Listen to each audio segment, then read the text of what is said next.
बोली बोल कृष्ण लाल की जय। चारों ओर आनंद उत्सव मनाया जा रहा था। कहते हैं भगवान के भक्त भगवान के उत्सव में आनंद विभोर हो जाते हैं। भगवान भक्तों को अच्छे लगते हैं, लेकिन दुष्टों को भगवान अच्छे नहीं लगते। कंस ने जब से सुन रखा, अष्टभुजा देवी ने कहा तेरा काल कहीं पैदा हो चुका है, तो कंस ने एक पूतना नाम की राक्षसी को बुलाया, जो ये पता लगा रही है कि अष्टमी के रात कितने बालक कौन कौन से गांव में जन्मे हैं। और कंस का आदेश है उन सारे बालकों को तू मार दे। कंसेन प्रहिता घोरा पूतना बाल घातिनी शिशु चच्चार निग्रंथि पुरग्राम व्रजादिषु। ये बाल घातिनी है,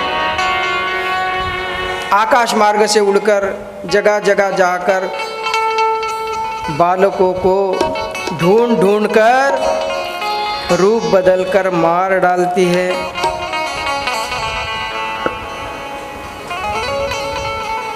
कन्हैया के यहाँ छठे दिन उत्साह मनाया गया।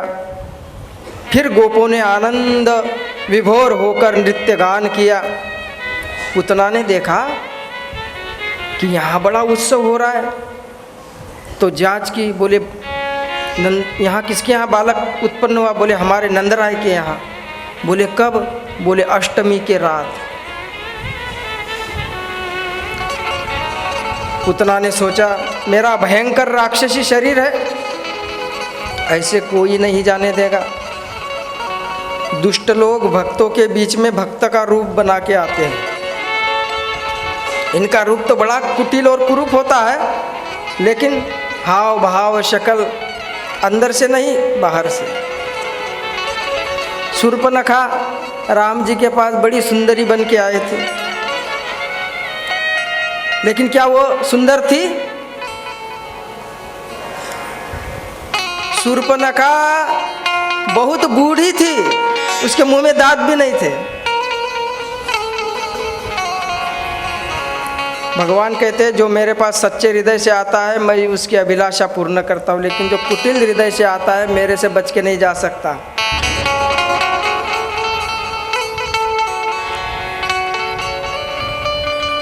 कन्हैया पालने में लेटे हैं, श्याम वर्ण, बड़ी बड़ी आंखें, चिक्कन कपोल, मंद मंद मुस्कान अधरों पर, और अपने दाहिने पैर का अंगूठा बाएं हाथ से पकड़कर मुख में देते हैं, चूस रहे हैं।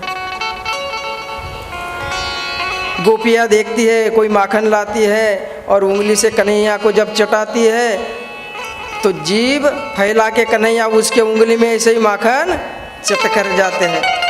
सब गोपियाँ बड़ी आनंद विभोर हो जाती है। चारों ओर आनंद उत्साह मनाया जा रहा है। पूतना ने एक दिव्य देवी का रूप धारण किया और नंद भवन में प्रवेश किया। नंद रानी ने सोचा कि हो सकता है कोई दिव्य देवी हो, हमारे लल्ला को आशीर्वाद देने आई हो। कहिए देवी आप कौन हैं? बोले मैं एक सिद्ध ब्राह्मणी हूँ, मुझे एक विद्या प्राप्त है, जिसको भी मैं अपना दुग्ध पान कराऊंगी उसका शरीर वज्र का हो जाएगा, वो कभी बीमार नहीं होगा। मैंने सुना तुम्हारे यहाँ बहुत लंबे अंतराल के पश्चात बालक ने जन्म लिया है, इसलिए मैं चली आई। तुम्हारा बालक बहुत सुंदर है, अगर तुम चाहो कि यह सदा स्वस्थ रहे तो क्या मैं इसको अपना दुग्ध पान कराऊं? यशोदा मैया कहते इससे बड़ा सौभाग्य और क्या हो सकता है।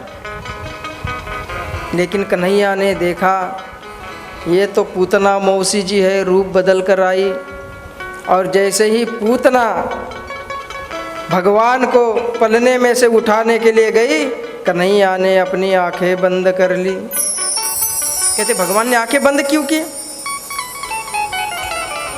डर के मारे? बोले उनको काहे का डर, डर भी उनके नाम से कांपता है। तो बोले क्यों, फिर क्यों आंखें बंद की? कई संतों ने अपने अलग अलग भाव प्रदान किए। बोले भगवान ने आंखें इसलिए बंद की क्योंकि पूतना बाल घातिनी है, छोटे छोटे निरपराध बालकों की हत्या करके आई है। तो भगवान कहते हैं ऐसे हत्यारिन का मुख मैं नहीं देखना चाहता। मुझे निष्कलंक निष्कपट मन वाला व्यक्ति जीव अच्छा लगता है। इसके मन में तो बहुत कपट है, बार बार इसने रूप बदल कर छोटे छोटे नवजात शिशुओं का वध किया है। मैं इसका मुख नहीं देखूंगा, आंखें बंद की। एक संत कहते बोले ये भी हो सकता है। बोले एक कारण और है। बोले क्या? बोले भगवान ने आंखें बंद के ये विचार किया कि बड़ी विलक्षणता है। वेदों में मैंने ही स्त्री को अवध्य बताया, लेकिन जब भी मैं अवतार लेता हूँ सबसे पहले स्त्री ही खड़ी हो जाती है। रामावतार में ताड़का खड़ी हो गई। मैं संकोच करने लगा तो गुरु विश्वामित्र ने कहा राम ये गुरु आज्ञा है, मार दो इसे। तो राम जी ने कहा गुरु आज्ञा करी ऐसी। जब गुरु जी ने कहा मार दो, हम विचार नहीं करेंगे। धनुष में तीर लगाया, एक ही बाण प्राण हर लीना, दीन जानते ही निज पद दीना। एक ही बाण से। लेकिन अब सोचते हैं अब तो हम बहुत छोटे से हैं, अब तो गुरु जी भी पास में नहीं है, अब किससे पूछने जाए। एक पलने में दाऊ लेटे हैं। मन ही मन कन्हैया दाऊ से कहते हैं दाऊ भैया अब क्या करें? बोले कन्हैया अब हमें अपने मन से ही सब लीला करनी होगी। जब हम बड़े हो जाएंगे तब गुरु आज्ञा का पालन करेंगे, जब गुरु जी मिलेंगे। जब तक गुरु जी नहीं आते तब तक हमको अपने मन से ही कर्म करना होगा। ये विचार कर रहे थे कन्हैया, इसलिए आंखें बंद की। एक भक्त कहते हैं भगवान ने आंखें बंद इसलिए की, भगवान ने आंखें बंद करके भगवान शिव का ध्यान किया। कहा हे प्रभु, हे सर्वेश्वर, हे मेरे प्यारे इष्ट देव, मैं तो यहाँ माखन मिश्री दूध पीने आया हूँ, लेकिन ये पूतना अपने स्तनों में जहर लगा के आई है। प्रभु जहर पीने का अभ्यास मेरा नहीं आपका है। आप नीलकंठ है, सारे दुनिया का जहर आप अपने कंठ में रखते हैं। मेरी आपसे प्रार्थना है प्रभु, जब पूतना मुझे दुग्ध पान कराए तो जहर जहर आप पी लेना, दूध दूध मैं पी लूँगा। तो कहे भगवान शिव से समझौता करने के लिए आंखें बंद की।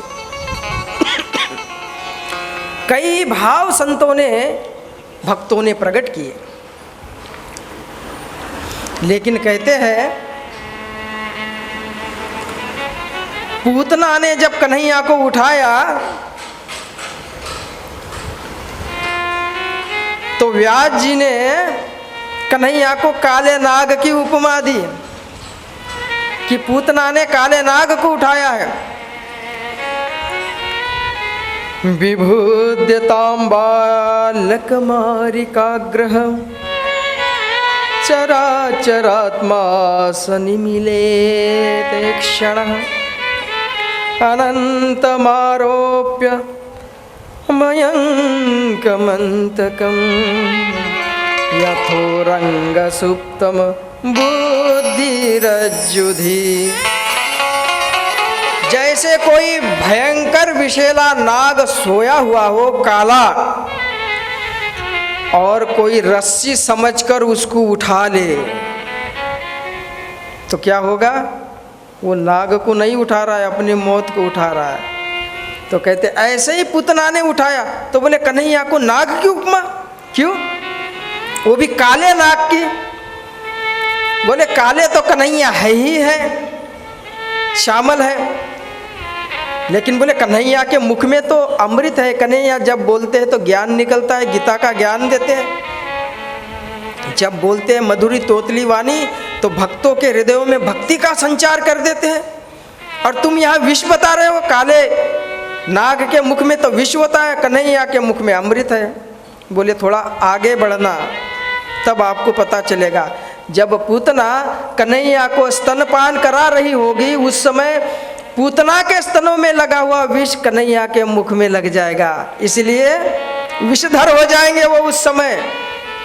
क्यों? और विषधर होकर कन्हैया पूतना का अंत करेंगे, इसलिए काले नाग की उपमा दी है।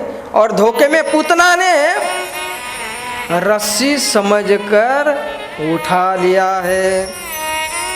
कन्हैया को दुग्धपान कराने लगी। कन्हैया ने क्रोध को अपना साथी बनाया और दुग्ध के साथ साथ पूतना का प्राण भी खींचने लगे। उसका प्राणवायु उत्क्रमण करने लगा। प्राणवायु सारी नस नाड़ियाँ चट चट करके बोलने लगी, आंखें उलटने लगी। पूतना बार बार चिल्लाते, सा मुंच मुंचालमिति प्रभाषिणी निष्पिंड्यमानाखिल जीव वर्मणि विवृत नेत्रे चरणे भुजोर्मुहु प्रसिन्न गात्रा क्षिपति रुरोदः। अरे छोड़, मुंच मुंच छोड़ दे, छोड़ दे। कन्हैया धीरे से कहते, मौसी जी हम बे तो पकड़ वो आए, छोड़ वो आए ना आए, हम एक बार जिसको पकड़ लेते फिर दोबारा उसको छोड़ते नहीं है। हम कन्हैया है। और वस्तुतः बात सत्य है, परमात्मा जिस जीव को एक बार स्वीकार कर ले वो जीव चाह कर भी उनके चिंगुल से अपने आप को नहीं छुड़ा सकता। एक बार कहते हैं बाके बिहारी की ऐसे प्रसिद्धि थी कि एक बार जो बाके बिहारी का दर्शन कर ले फिर उन्हीं का होके रह जाता है। जब ये बात एक महारानी ने सुनी तो उसको इस बात में सच्चाई का पता नहीं चला। बोले ऐसा कैसे हो सकता है? बोले जाकर देखिए। और कहते हैं वो महारानी जब दर्शन करने गई दोबारा घर वापस लौट के नहीं गई। सच्चे मन से, सच्चे हृदय से जो परमात्मा का दर्शन करता है भगवान उसको स्वीकार कर लेते हैं। पूतना अपने रूप में प्रकट हो गई, आकाश मार्ग से उड़कर बहुत दूर जाकर गिरी। जब पूतना गिरी तो 16 कोस में बड़े बड़े पैर टूटकर गिर पड़े।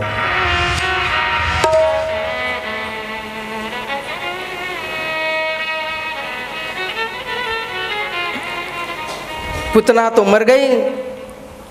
अब गोप सारे व्याकुल होकर दौड़ पड़े और बहुत बड़ी सीढ़ी लगाकर कन्हैया तो पूतना के वक्षस्थल पर आनंद से खेल रहे हैं। कन्हैया को नीचे उतारा। नंद बाबा आए।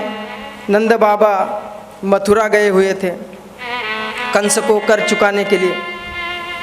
नंद बाबा कहते हैं मैं जब मथुरा में वसुदेव जी से मिल रहा था कंस के कारागृह में तो वसुदेव ने मुझे कहा कि नंद बाबा आप जल्दी घर जाइए, वहाँ कोई संकट आने वाला है। बोले नंद बाबा कहते हैं कि वसुदेव जी अवश्य ही पूर्व जन्म के कोई बहुत बड़े सिद्ध ऋषि हैं जिनको पहले ही घटना का पता चल गया। गोप कहते हैं नंद बाबा ये पूतना का इतना बड़ा विशाल शरीर है, इसका क्या करें हम? इसको ऐसे ही छोड़ दिया जाए और ये सड़ने लगेगा तो पूरे ब्रजमंडल में बीमारी फैलने लग जाएगी। नंद बाबा कहते हैं धारदार हथियारों से इसके शरीर के टुकड़े टुकड़े कर दो और 2500 चिताएं जलाओ, उसमें इसके शरीर को स्वाहा कर दो। पूरे शरीर के टुकड़े कर दिए गए। 2500 चिताएं जलाई। चिता में जब शरीर जलने लगा तो उसके शरीर से, क्योंकि जब शरीर जलता है तो बदबू आती है, लेकिन पूतना का शरीर जब जलने लगा तो अगर तगर कपूर की खुशबू आने लगी। सब लोग बड़े आश्चर्यचकित हो गए। नंद बाबा से कहते, नंद बाबा मानो ऐसे लग रहा है पूतना का शरीर नहीं जल रहा है, कहीं ब्राह्मण लोग यज्ञ कर रहे हैं, ऐसी खुशबू आ रही है, हवन जैसी खुशबू आ रही है। परीक्षित कहते हैं सुखदेव जी से, गुरुदेव यह कैसे संभव हो सकता है? एक राक्षसी, कुटिल, निरपराध छोटे छोटे बच्चों का वध करने वाली, इतनी महापापिनी भयंकर राक्षसी जो मांस खाने वाली, इसके शरीर से अगर तगर हवन की खुशबू कैसे आ सकती है? सुखदेव जी कहते हैं, परीक्षित इसमें कोई बड़ी बात नहीं है, किसी भी भाव से क्यों न हो, पूतना ने भगवान श्री कृष्ण के शरीर का स्पर्श किया है, अपना स्तनपान कराया है, गोद में उठाया है। भगवान के शरीर का स्पर्श करने मात्र से इसका सारा शरीर सुगंधित हो गया था। सारी वासनाएं, इच्छाएं, सारी दुर्गंध कर्मों की पता ही नहीं चला कहाँ खो गई। जब जीव परमात्मा के समीप जाता है तो उसके कुविचारों की दुर्गंध, कुकर्मों की दुर्गंध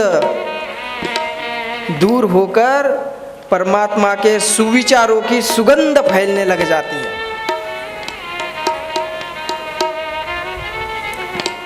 तब तक क्या देखा? एक बड़ा अद्भुत दृश्य हुआ। आकाश से एक दिव्य विमान उतरा और उन चिताओं में से थोड़ा थोड़ा तेज निकलकर एक प्रचंड तेज में समा गया और उस प्रचंड तेज से एक दिव्य देवी प्रकट हो गई। और पार्षद उस देवी को नमस्कार कहते, देवी आइए, चलिए वैकुंठ के लिए पधारिए। चवर डुलाते हुए, फूलों की वृष्टि करते हुए, उसकी बड़ाई करते हुए वैकुंठ की ओर ले जाने लगे। परीक्षित कहते हैं, गुरुदेव ये दिव्य देवी कौन थी जिसको इतने आदर से वैकुंठ ले जाया गया? सुखदेव जी कहते हैं, परीक्षित वो और कोई नहीं, वही राक्षसी पूतना थी। वही पूतना, उसको वैकुंठ मिला। बोले किसी भी भाव से क्यों न हो, उसने वही कार्य किया है जो यशोदा करती है। उसने लाला को दूध पिलाया है, उसको धाई की गति भगवान ने प्रदान की है। परीक्षित कहते, गुरुदेव हमने सुना है कि जीव को कई जन्मों के कर्मों के फल मिलते हैं, तो ये पूतना ने ऐसा कौन सा कर्म किया था जिसका फल इसे इतने पाप करने के बाद भी वैकुंठ मिल रहा है, वो भी इतने आदर के साथ? सुखदेव जी कहते हैं, परीक्षित ये पूतना सतयुग में राजा बलि की बेटी रत्नमाला थी। जिस समय राजा बलि 100 यज्ञ कर इंद्रपद प्राप्त करना चाह रहा था, तब देवताओं की प्रार्थना पर, अदिति की तपस्या पर भगवान नारायण ने अदिति के गर्भ से वामन अवतार धारण किया था और बलि का सर्वस्व हरण करने के लिए भगवान 52 उंगलियों के, वामन अर्थात नाटा रूप धारण करके बौने बनकर बलि के यज्ञशाला में जब गए थे तो इनका रूप बड़ा तेजस्वी था। मानो ऐसे प्रतीत हो रहा था कि त्रैलोक्य के सारे तपस्वियों का तेज इनके शरीर में समा गया हो, या फिर साक्षात तपमूर्ति तेज परमात्मा ही इस नन्हे से रूप में प्रकट हुआ हो। जब ये सुंदर सौंदर्य युक्त स्वरूप रत्नमाला ने देखा तो उसके हृदय में वात्सल्य का ज्वार उमड़ आया और वो मन ही मन सोचती है, काश अगर इतना सुंदर, इतना सुकोमल मेरा पुत्र होता तो मैं बड़े स्नेह से इसको अपना दुग्धपान कराती। भगवान तो अंतर्यामी है, घट घट की बात जानने वाले हैं। सच्चे मन से जो संकल्प होता है परमात्मा उसे स्वीकार करते। भगवान ने कहा तथास्तु, तुम्हारी ये इच्छा मैं अवश्य पूरी करूंगा। और भगवान ने जब बलि से संकल्प कराया, राजन मुझे 3 पग भूमि की आवश्यकता। अरे महाराज 3 पग भूमि, छोटे छोटे पैर तुम्हारे, क्या करोगे? मेरा पूरा राज्य मांग लो, गांव मांग लो, खजाना मांग लो। बोले ये सब हमको जरूरत नहीं है, हमको 3 पग चाहिए। शुक्लाचार्य आए, कहते बलि खबरदार अगर संकल्प किया। बोले क्यों गुरुदेव? अरे ये ना 52 है ना 53 है, ये तो सीधे नारायण है, ये वामन नहीं है। ये तुझे छलने के लिए वामन बन के आए हैं। और जैसे ही तू इन्हें संकल्प करके भूमि देगा, ये विराट पुरुष है, विराट हो जाएंगे और 2 पैरों से ही तेरा सर्वस्व नाप लेंगे। और तीसरा पैर तू पूरा नहीं कर पाएगा और तुझे नरक में डाल देंगे।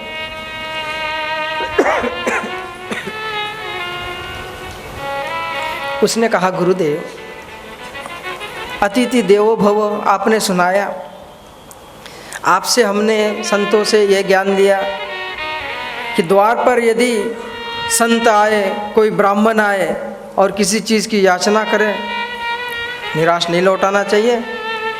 और हमारे पूर्वजों ने, हमारे पिता विरोचन ने अपना सर काट के दे दिया।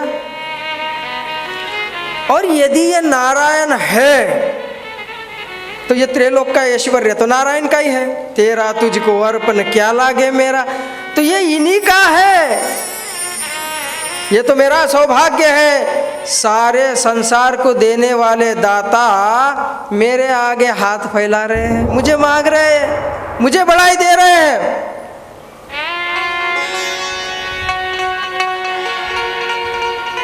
मैं दूंगा, संकल्प किया और वामन भगवान का रूप बढ़ने लगा। भगवान ने बलि का सर्वस्व छीन लिया, इंद्र को दे दिया। भगवान का वामन विराट रूप देखकर रत्नमाला के मन में बड़ा क्रोध आया। कहा कि अरे मैं तो तुझे बहुत छोटा सा, सीधा सा, सुकोमल बालक समझ रही थी, तू तो बड़ा छलिया निकला। अगर ऐसा छलिया मेरा बेटा हो तो मैं तो मुझे जहर पिलाऊं। भगवान कहते तथास्तु। सुखदेव जी कहते परीक्षित, भगवान ने उसके दोनों भावों को स्वीकार किया, इसलिए पुतना बनकर उसने जहर भी पिलाया और दूध भी पिलाया। इसलिए भगवान ने उसे धाय की गति प्रदान की है। ब्रज में चारों ओर आनंद ही आनंद उत्सव मनाया जाता है। सभी भगवान के स्वरूप में खो जाते हैं। गोपियाँ घर में काम धंधा करती है लेकिन उनका ध्यान नंदलाल में लगा रहता है। समय बीतता गया, 3 महीने हो गए और एक दिन पालने में लेटे ही लेटे कन्हैया ने करवट बदल दी। नंदरानी प्रसन्न हो गई, अजी सुनते हो? बोले क्या बात है? बोले आज हमारे लल्ला ने करवट बदली है, ज्योतिषियों को बुलाइए, देखिए आज कौन सा मुहूर्त है। ज्योतिषी आए और कहा कि आज तो वही मुहूर्त है जिस दिन कन्हैया का जन्म हुआ था, उत्साह मनाया जाए। चारों ओर उत्साह मनाया जा रहा है, गोपियों की बहुत भीड़ है। यशोदा रानी ने कन्हैया को स्नान करा दिया, आँखों में काजल लगा दिया, पैरों में पैजनिया, और शरीर पर पीली झगुलिया पहना दी। बड़ा सुंदर स्वरूप है। मैया यशोदा ने सोचा कि गोपियाँ बहुत हल्ला मचाती है, मेरे कन्हैया की नींद बहुत कच्ची है, मैं इसे कहीं एकांत में ले जाकर सुला के आती हूँ। घर में तो लोगों का आना जाना लगा ही रहेगा। यशोदा रानी एक छकड़े के नीचे, बैलगाड़ी से जो छोटा होता है उसको शकट बोलते हैं, उसके नीचे पलना लगाकर कन्हैया को सुलाने का प्रयास करती है यशोदा रानी। माताएं अपने छोटे छोटे नन्हे बालकों को जब सुलाती है तो थपकी लगाकर कुछ ना कुछ सुनाती है। लेकिन धन्य है यशोदा, जो ब्रह्म योगियों के भी ध्यान में नहीं आ पाता, वही ब्रह्म यशोदा की थपकी खाकर सोने का प्रयास कर रहा है। जो सारे संसार को सुलाता है, आज उसको यशोदा सुलाने का प्रयास कर रही है। देखिए भगवान के भक्तों में कितना सामर्थ्य है। यह सामर्थ्य भगवान राक्षसों को नहीं देते हैं, भक्तों को प्रदान करते हैं। कोई राक्षस हो तो क्रोध करके उसका संहार कर देते हैं, और भक्तों के लिए भगवान फूल से भी हल्के और कोमल हो जाते हैं।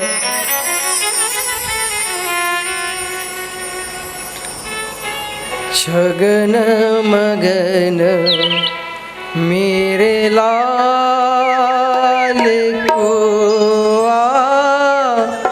जारी नींदिया।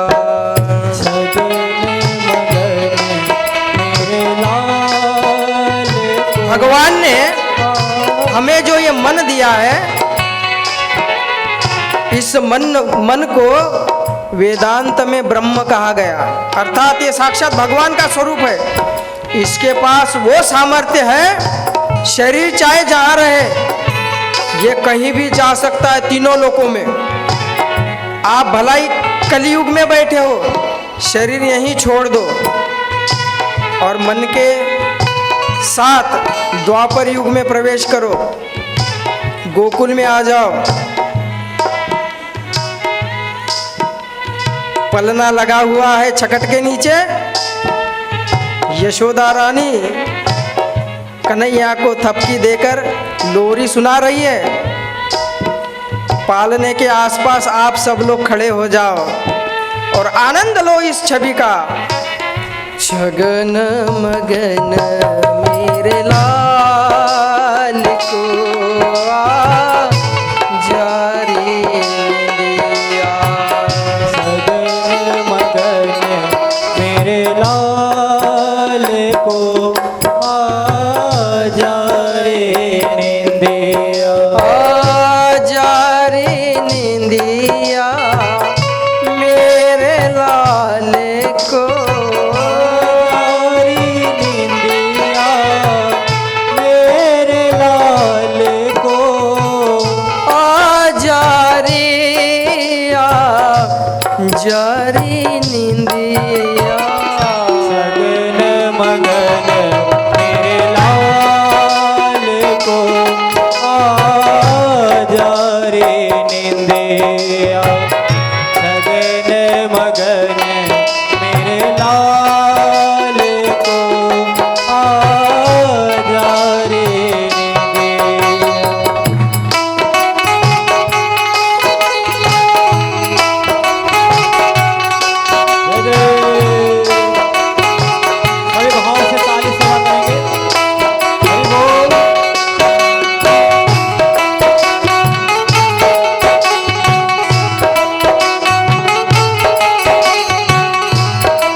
न दियो मोहे लाल।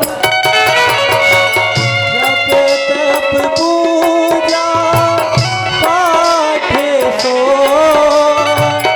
विधि ना दियो मोहि लाल। सो जा कन्हैया लाडले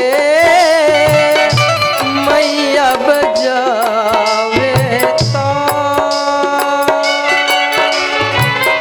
सो जा कन्हैया लाडले मैया बजावे ताल। कैसे सुलाओ मेरे लाल को, कैसे सुनाऊं मेरे लाल को। धीरे धीरे लोरी गा। लगन मगन मेरे लाल को आजा रे निंदिया। लगन मगन मेरे लाल को आजा रे निंदिया।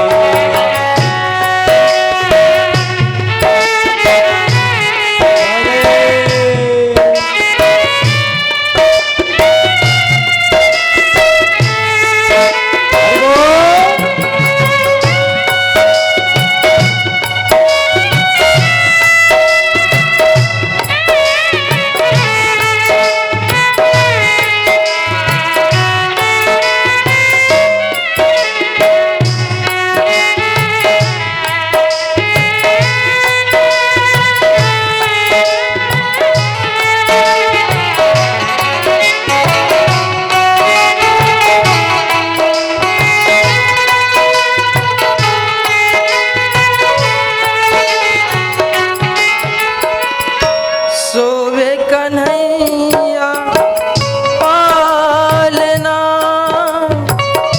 या की छवि अबेरा। सोवे कन्हैया पालना या की छवि अभिराम। आंगन की शोभा मेरो मनमोहन घनश्याम। आंगन की शोभा मेरो मनमोहन घनश्याम। आजा रे निंदिया मेरे लाल को, आजा रे निंदिया मेरे लाल को। मैया रही है तो को बुला। लगन मगन मेरे लाल को आजा रे निंदिया। गगन मगन मेरे लाल को जा रे निंदिया मेरे लाल को। जारी निंदिया मेरे लाल को आजा रे जारी निंदिया। लगन मगन मेरे लाल को आजा रे निंदिया। लगन मगन मेरे लाल को आजा रे निंदिया। आजा रे निंदिया। आजा रे निंदिया। आजा रे निंदिया।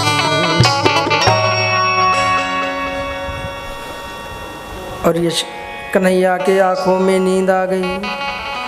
कन्हैया ने आंखें बंद की और यशोदा रानी ने सोचा कि लल्ला अब सो गया है, मैं और आने जाने वाले लोगों के विषय में उनकी व्यवस्था करती हूँ। यशोदा रानी चली गई। भगवान सो रहे हैं। इस दृश्य को आकाश में खड़े सब देवी देवता ऋषि मुनि देख रहे, आनंद विभोर हो रहे हैं। कितनी सुंदर छवि है। ये सारा त्रैलोक्य जिस परमात्मा के अधीन है, उसके इशारे पर बनता है, पलता है, बिगड़ता है। आज वही परमात्मा यशोदा के इशारे से जगता है, उसके इशारे से सोता है, उसके इशारे से रोता है। कितना श्रेष्ठ है भक्त का जीवन। देवराज इंद्र कहता है, ऐसा सुख तो हमारी पत्नी सची के भाग्य में भी नहीं है।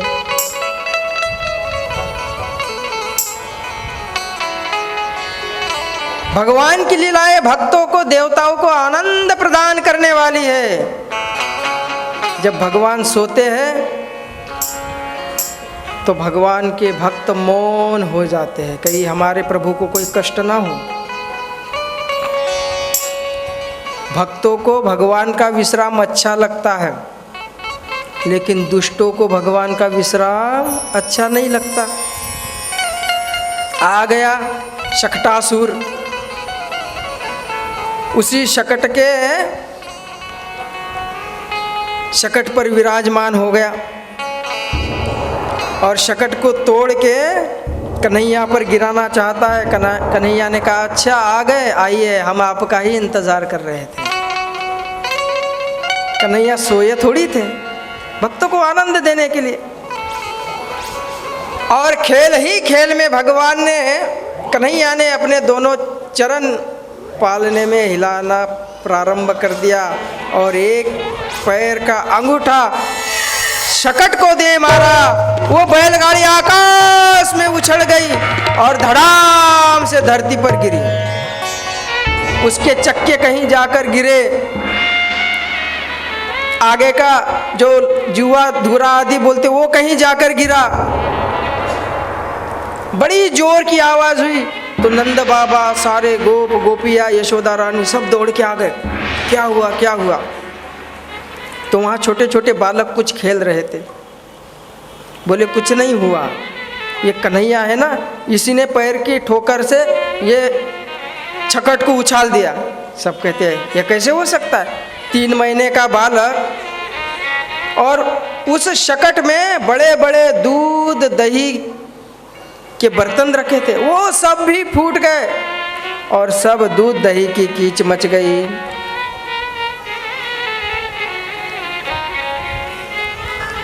कन्हैया को यशोदा जी ने गले से लगाया, आनंद विभोर होती है। सुखदेव जी कहते हैं, परीक्षित, भगवान नाना प्रकार की लीलाएं करते हैं, भक्तों को आनंद प्रदान करते हैं। और नारद मुनि तो आजकल गोकुल के ऊपर ही मंडराते रहते हैं अपना बिना लिए। और उनको आसन वासन की जरूरत तो है नहीं कि लाओ हमारे लिए आसन। वो तो आकाश में बैठ जाते हैं, खड़े रह जाते हैं और लीलाएं देखते रहते हैं भगवान की। हर लीलाओं का आनंद लेते हैं, आनंद विभोर हो जाते हैं। भ्रमण करते करते नारद मुनि जब तक त्रेता युग में रामावतार और द्वापर में कृष्णावतार होता है, और जब तक भगवान बाल लीलाएं करते हैं, नारद मुनि वहीं मंडराते रहते हैं, सारे दुनिया का भ्रमण छोड़ देते हैं।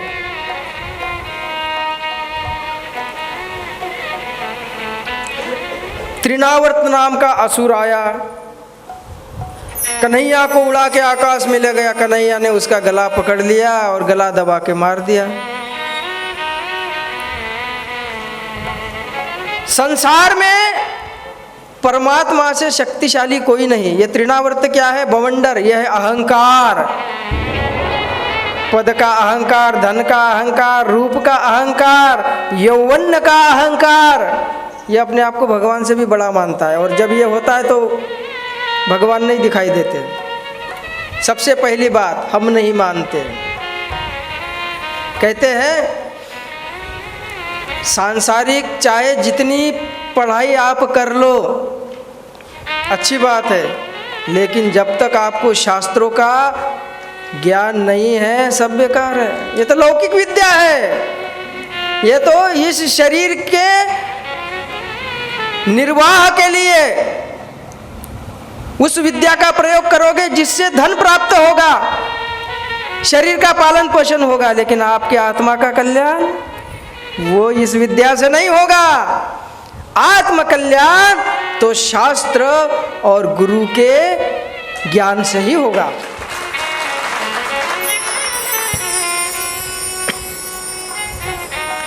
नारद मुनि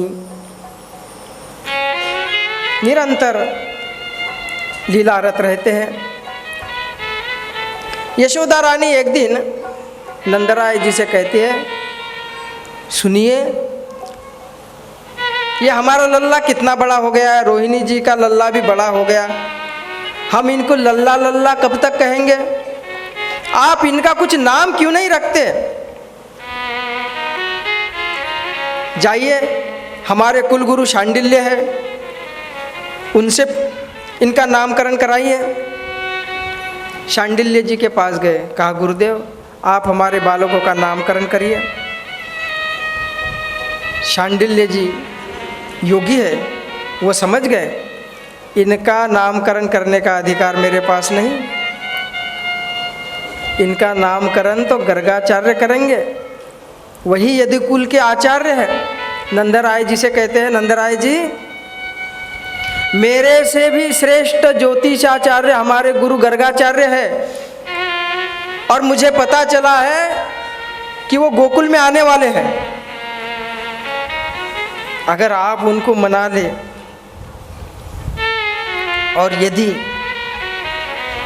आपके पुत्र का नामकरण उन्होंने कर दिया, लोग तो ज्योतिष देखकर लोगों के कार्य करते हैं, लेकिन इस ज्योतिष की रचना ही उन गर्गाचार्य ने की, जो साक्षात भगवान शिव के शिष्य है।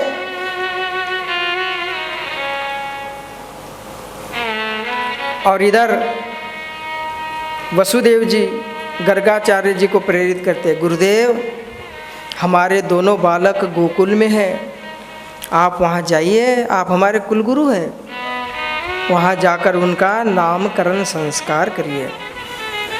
गर्ग पुरोहितो राजन यदूनां सुमहातपा वज्र जगाम नंदस्य वसुदेव प्रचोदित। वसुदेव जी के प्रेरित करने पर गर्गाचार्य जी गोकुल की ओर गए। नंदराय जी गर्गाचार्य जी से कहते हैं, गुरुदेव अहो भाग्य, कल की ही बात है, गुरुवर शांडिल्य ने आपके विषय में कहा था, हम ये चाहते हैं गुरुदेव मेरा पुत्र और रोहिणी जी का पुत्र, इन दोनों का नामकरण आपके हाथों हो। गर्गाचार्य जी कहते हैं, नंदराय आपके पुत्र का नाम करने में हमें बहुत प्रसन्नता होगी, लेकिन उसमें थोड़ी अड़चन है। वो क्या गुरुदेव? बोले हम यदुकुल के आचार्य हैं, यदि हमने तुम्हारे पुत्र का नामकरण कर दिया तो कंस की बुद्धि बड़ी खोटी है, वो निरंतर अष्टभुजा देवी के बताए अनुसार अष्टमी के रात्रि में जन्मे हुए बालक को खोज रहा है। कहीं उसे ये पता चल जाए कि तुम्हारे पुत्र का नाम हमने रखा, तो उसको पूरा विश्वास हो जाएगा कि ये तुम्हारा नहीं देवकी का 8वां पुत्र है। और ऐसी परिस्थिति में यदि वो तुम्हारे पुत्र का कुछ अहित कर दे तो ये तो बड़ी अनीति हमारे द्वारा होगी। नंदराय जी कहते हैं, गुरुदेव आपका कहना ठीक है, लेकिन ऐसा तो वो तब करेगा जब उसको पता चलेगा, हम पता ही नहीं चलने देंगे। यहाँ तक कि हम अपने ग्रामवासियों को, जाति भाई रिश्तेदारों को भी नहीं बुलाएंगे। एक आप रहेंगे, एक मैं रहूँगा, एक यशोदा रहेगी और यशोदा का लल्ला रहेगा, एक रोहिणी जी रहेगी और एक रोहिणी जी का लल्ला रहेगा। इन 4 लोगों और 2 लल्लाओं के बाद कोई नहीं रहेगा। बोले करोगे कहाँ? बोले हमारे गौशाला में। देखो गौशाला की भूमि बहुत पवित्र मानी गई है। कहते हैं जब हम घर में कमरा बनाकर भजन करते हैं उसका फल 10 गुना होता है,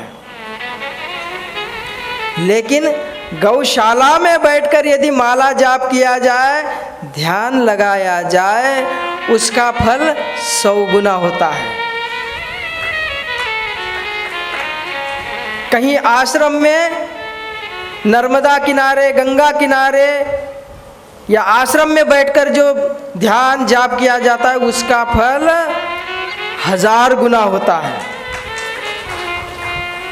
और जो पहाड़ पर्वतों में जहाँ शिवालय है, दुर्गम स्थान पर प्राचीन शिवालय, उस जगह या फिर ज्योतिर्लिंगों के स्थान, इस जगह पर ध्यान, पूजा, दान, हवन, यज्ञ, अनुष्ठान, व्रत ये सब करने से अनंत गुना फल की प्राप्ति होती है,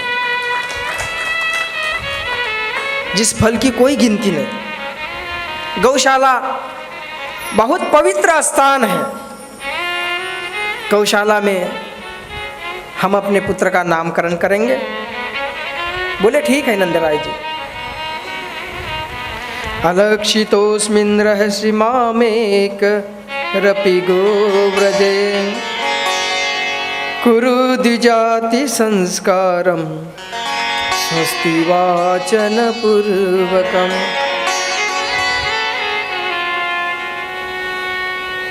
गौशाला में गए, गर्गाचार्य जी ने आसन लगाया, सामने यशोदा रानी, रोहिणी जी दोनों को बिठाया।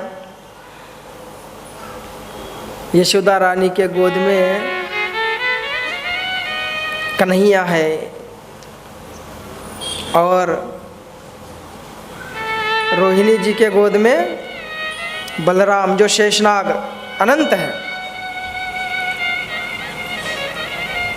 गर्गाचार्य जी कहते हैं हम सबसे पहले रोहिणी पुत्र का नामकरण करेंगे।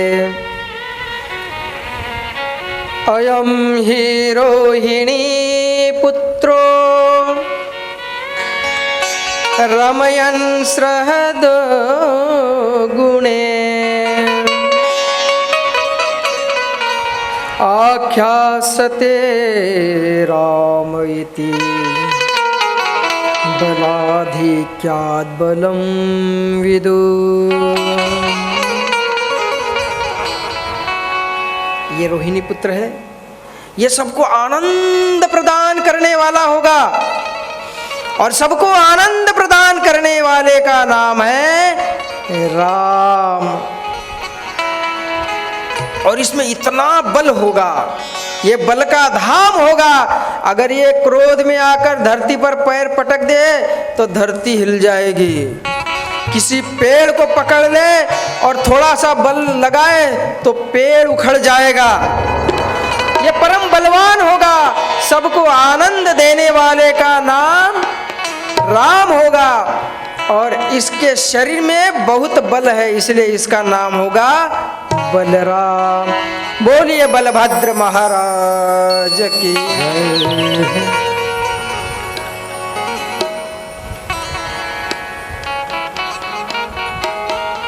और इनमें एक विशेष गुण होगा। नंदराय जी कहते हैं वो क्या गुरुदेव? जब परिवार के लोग आपस में कलह करेंगे, उनका मन मोटाव हो जाएगा, एक दूसरे से बात नहीं करना चाहेंगे। तो ये बलराम क्या करेंगे, सबको पास में लाएंगे और उनका सुलह समझौता कराएंगे, आकर्षण करके लाएंगे। इसलिए इनका एक नाम संकर्षण भी होगा।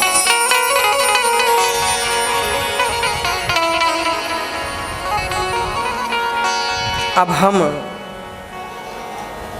नंदराय के पुत्र यशोदानंदन का नामकरण करते हैं। जैसे ही गर्गाचार्य जी ने यशोदा रानी की गोद में नजर डाली, बड़ा अद्भुत दृश्य। बाल कृष्ण पीली झगुलिया पहने, उन्नत नासिका, चिक्कन कपोल, घुंघराले बाल, पैरों में पैजीनियाँ, हाथों में छोटे छोटे कड़े, छोटी छोटी उंगलियाँ,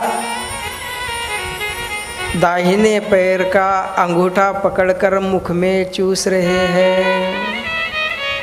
गर्गाचार्य जी को स्मरण हो आया, ये तो महाप्रलय का दृश्य दिखा रहे हो प्रभु। जो दर्शन आपने मार्कंडेय जी को दिया था बट के पत्ते पर छोटे से शिशु के रूप में, बटस्य पत्रः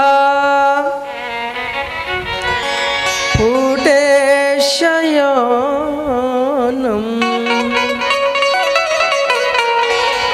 बालं मुकुन्दं मनसा स्मरामि। एक क्षण के लिए गर्गाचार्य जी की समाधि सी लग गई। नंदराय जी ने जगाया, गुरुदेव गुरुदेव। तब होश में आए, हाँ कहिए ना, करिए, मेरे पुत्र का नामकरण करिए ना। हाँ हाँ करते हैं।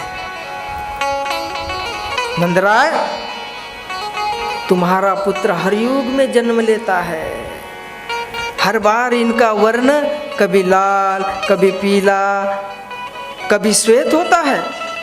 आसनं वर्णास्त्रयो हास्य ग्रहतोऽनुयुगं तनु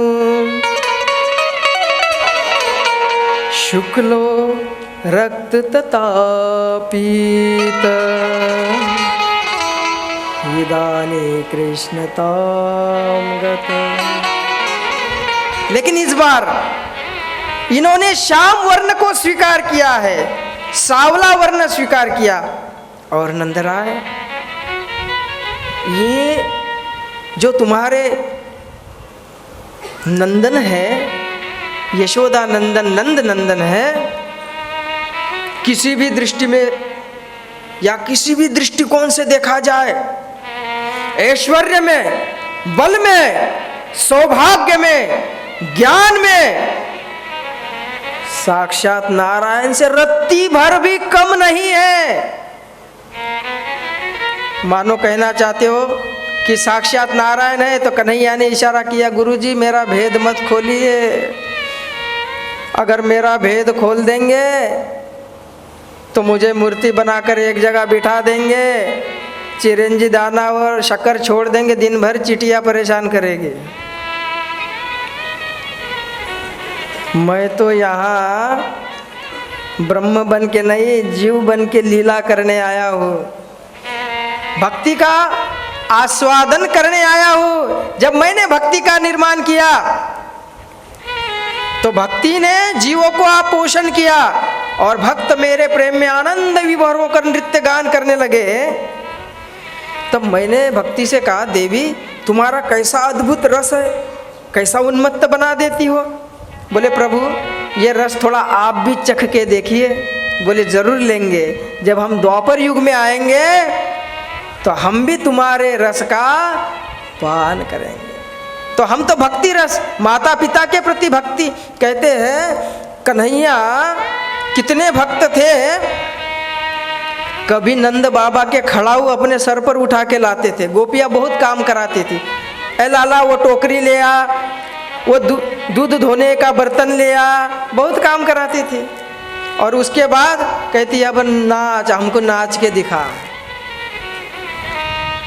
भक्तों का मनोरंजन करने के लिए मैं यहाँ आया हूँ। अगर कहीं ये मान जाए कि ये भगवान है तो फिर उतना आनंद नहीं मिल पाएगा। गर्गाचार्य जी समझ गए, कहते नंदराय जी नारायण से किसी भी प्रकार से ये कम नहीं है, और हम इनमें गोलोक निवासी श्री कृष्ण की छवि का दर्शन कर रहे हैं। जैसे गोलोक के निवासी श्री कृष्ण का रूप है, बिल्कुल बड़ा होने पर तुम्हारा पुत्र वैसा ही दिखेगा। इसलिए इनका नाम हम कृष्ण रख देते हैं। बोलिए बाल कृष्ण लाल जय हो श्री कृष्ण गोविंद। हरे मुरारी हे नाथ नारायण वासुदेवा। श्री कृष्ण गोविंद हरे मुरारी हे नाथ नारायण वासुदेव। श्री कृष्ण गोविंद हरे मुरारी हे नाथ नारायण वासुदेवा। श्री कृष्ण गोविंद हरे मुरारी हे नाथ नारायण वासुदेव। सभी लोग ताली सेवा करेंगे।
कृष्ण गोविंद हरे मुरारी वासुदेव